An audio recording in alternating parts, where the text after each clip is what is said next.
Republican presidential nominee Donald Trump has been rushed off stage by Secret Service agents at a rally in Reno, Nevada. We're at it. Great.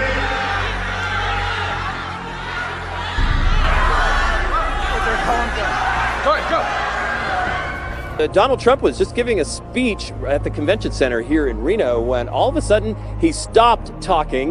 It was a pretty dramatic pause as two Secret Service agents rushed onto the stage, grabbed him, pulled him back behind the curtain as apparently there was a commotion in the crowd as this was going on.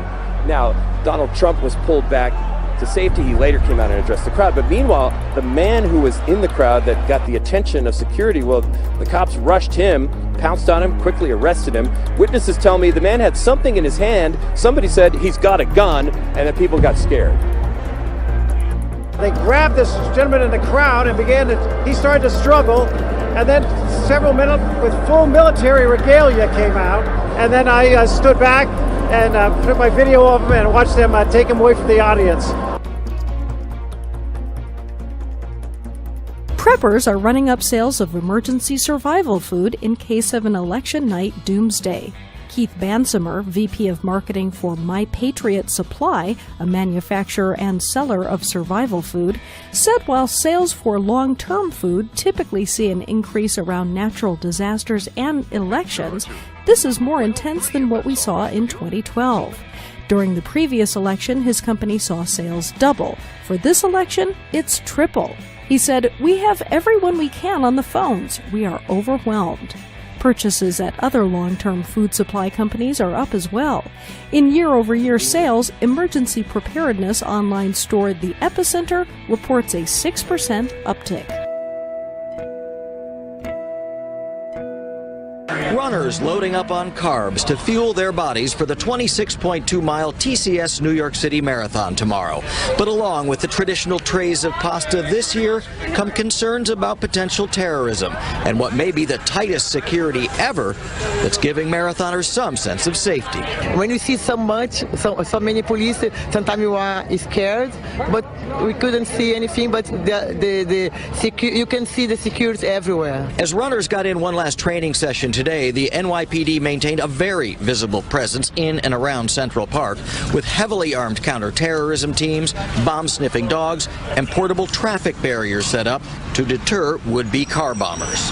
And now, as U.S. intelligence warns of an unspecified al-Qaeda terror threat possibly targeting New York, Texas, and Virginia the day before Election Day, nobody wants to take any chances. So expect tight security not only at the marathon on Sunday, but also at polling places on Tuesday. We're learning about a security scare outside the White House Saturday afternoon. Mark Albert is there for us now. Mark, what do we know? Jamie, just after 1 o'clock, the Secret Service noticed a man walking on Pennsylvania Avenue just right out here in the northeast corner of the White House wearing a mask and carrying a gun in a holster. When they confronted him, a struggle ensued. They took him down and placed him under arrest. He is being charged with committing a crime while wearing that mask, firearm without a license, carrying unregistered ammunition, and resisting arrest. Now, we don't know what this mask was, but just about an hour before this incident, just south of the White House, there had been a Million Mask March, and that is held on November 5th, which is Guy Fawkes Day. Guy Fawkes was an activist, a revolutionary 400 years ago in Great Britain who tried to blow up Parliament. These days, some Occupy protesters and other activists have adopted that mantle to protest the government. But again, we don't know what mask this man was wearing. President Obama was not here at the White House at the time. He was golfing in Maryland.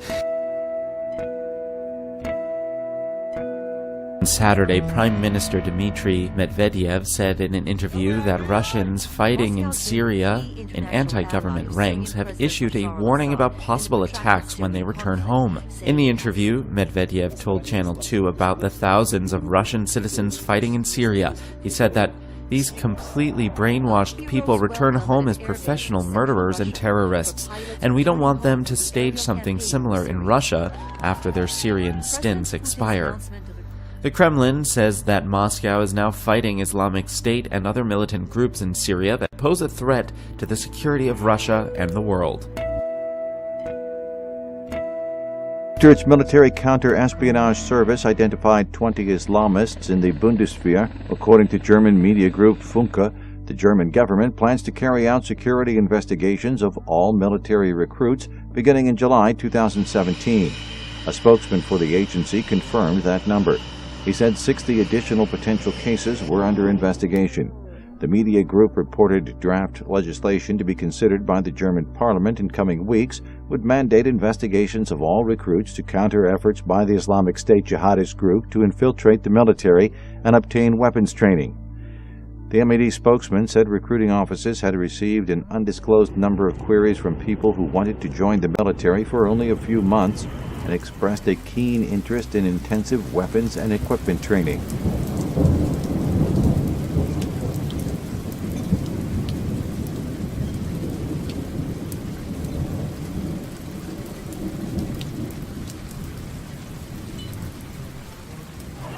Police fired tear gas to stop hundreds of protesters marching towards Parliament in Nairobi. The protesters were angry over allegations of government corruption. But they were met by the police, who charged the crowd, beating some of them with batons.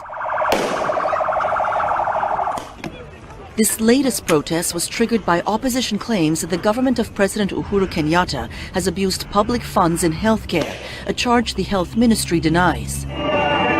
But demonstrators say there's more to it than that. It's also an event that is really meant to bring to the fore the failure of our government, the failure of our president, who publicly indicated that he is not able to do anything against corruption.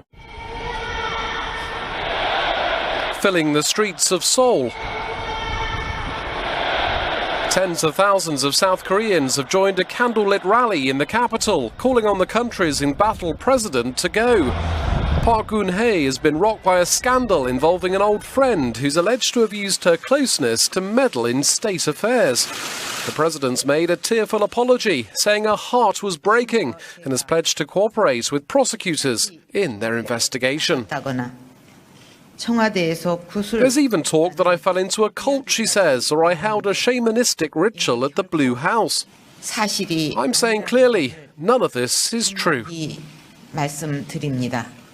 The lawyer for Park's longtime friend, Choi Soon-sil, says he expects prosecutors to probe whether she inappropriately received classified documents and benefited unlawfully from two non-profit organisations. Koreans are angry, claiming Park has betrayed public trust and mismanaged her government. There have been violent scenes on the historic streets of Florence. Demonstrators clashed with riot police in the Italian city on Saturday. One officer was reportedly left with an injured leg in the clashes.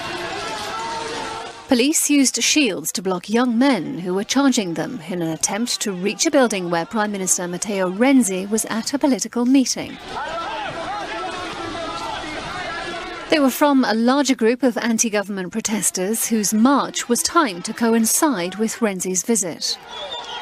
The demonstration aimed to show opposition to a constitutional referendum that Renzi has called for December the 4th. He says the changes are much-needed reforms. But opponents fear they will lead to an excessive centralisation of power. Supporters of the pro-Kurdish People's Democratic Party gather for an anti-government protest in Istanbul on Saturday. Turkish police fired water cannon and tear gas. Hundreds of protesters were trying to march to the Cumhuriyet newspaper after several staff were arrested. Eyewitnesses say tear gas filled some streets in the Sicily neighbourhood of Istanbul.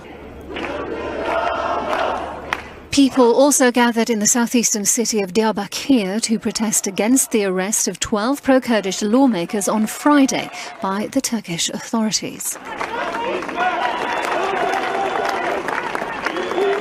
More than 6,000 Kurdish supporters demonstrated peacefully in the German city of Cologne. They criticised Germany for not doing enough to stop Erdogan's government from detaining and suspending officials, including judges, teachers, police and civil servants in the wake of a failed military coup in July. There were also demonstrations on the streets of the French capital, Paris. And now to Kashmir, where Indian security forces have attacked a funeral procession in the disputed Kashmir region, injuring at least 30 people there. Clashes erupted as mourners took to the streets holding the coffin of a teenage boy who allegedly died under police torture in the city of Srinagar. The boy went missing on the 27th of October and died in a hospital overnight after he was found in an unconscious state. Kashmir is experiencing its largest protests against Indian rules in recent years, sparked by the killing of a popular pro-independence activist back in July. Since then, more than 100 protesters have been killed by Indian forces. Now, the Muslim-majority Kashmir was divided between India and Pakistan. Since the two countries gained independence from British rule in 1947, both neighbors claimed the disputed region in its entirety. The head of the Basque militant separatist group ETA is said to have been arrested in southwestern France. Michael Iristofa was detained in Ascan, a village near the Pyrenees Mountains, according to the Spanish Interior Ministry. In a statement, it said the 41-year-old had been on the run from authorities and is the leader of the illegal organisation. Formed in the late 1950s, ETA has been aiming to establish an independent Basque state in northern Spain and southern France. Hundreds of people have been killed. Scores of ETA members have been arrested in recent years. The group called a unilateral ceasefire in 2011 and pledged to turn in its weapons.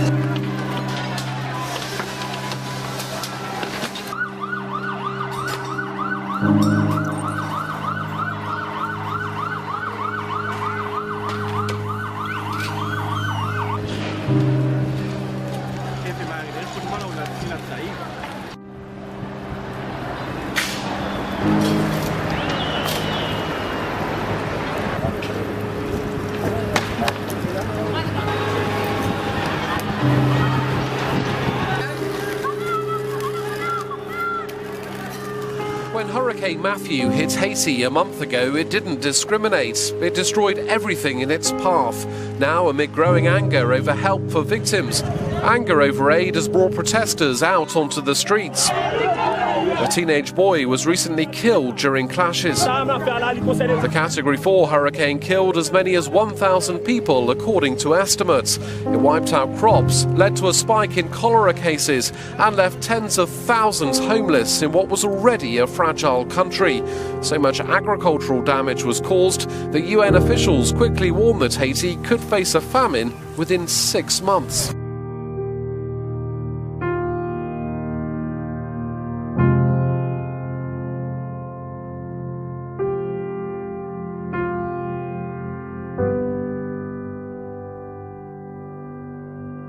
This is not the Friday evening rush hour in Maracay. It's the long, tedious wait for gasoline.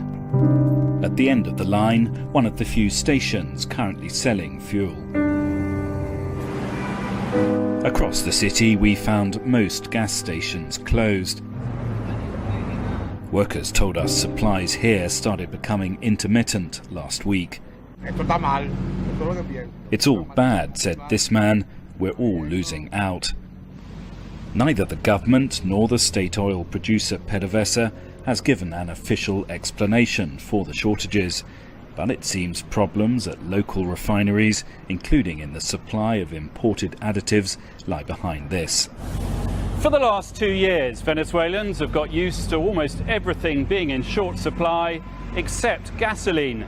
To be told now that that is also running out really hurts. This, after all, is the country sitting on the world's largest proven oil reserves, with a population used to abundant and nearly free gasoline. Luis had to push his taxi here.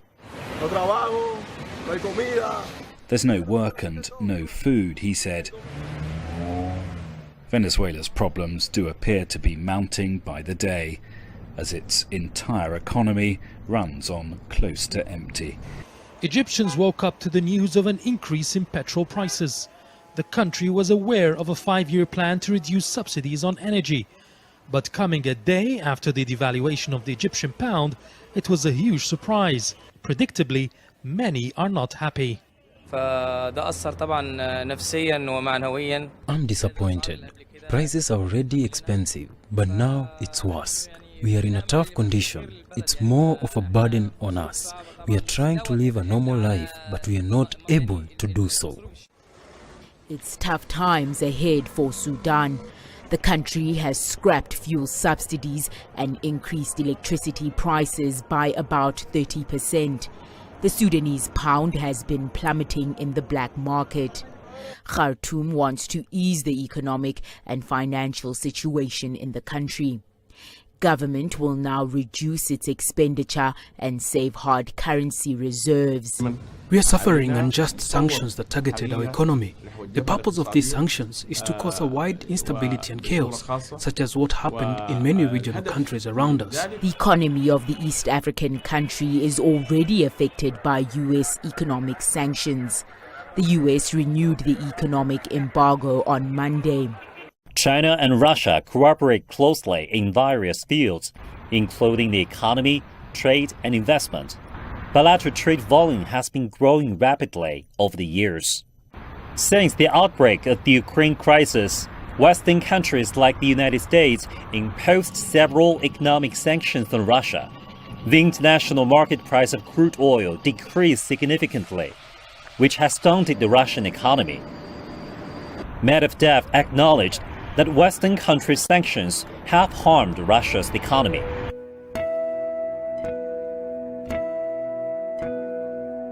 A strange and beautiful sight greeted locals in the Gulf of Ob, in northwest Siberia, after thousands of natural snowballs formed on the beach. An 11-mile, 18 kilometers, stretch of coast was covered in the icy spheres. The sculptural shapes range from the size of a tennis ball to almost 1 meter, 3 feet, across. They result from a rare environmental process where small pieces of ice form, are rolled by wind and water, and end up as giant snowballs.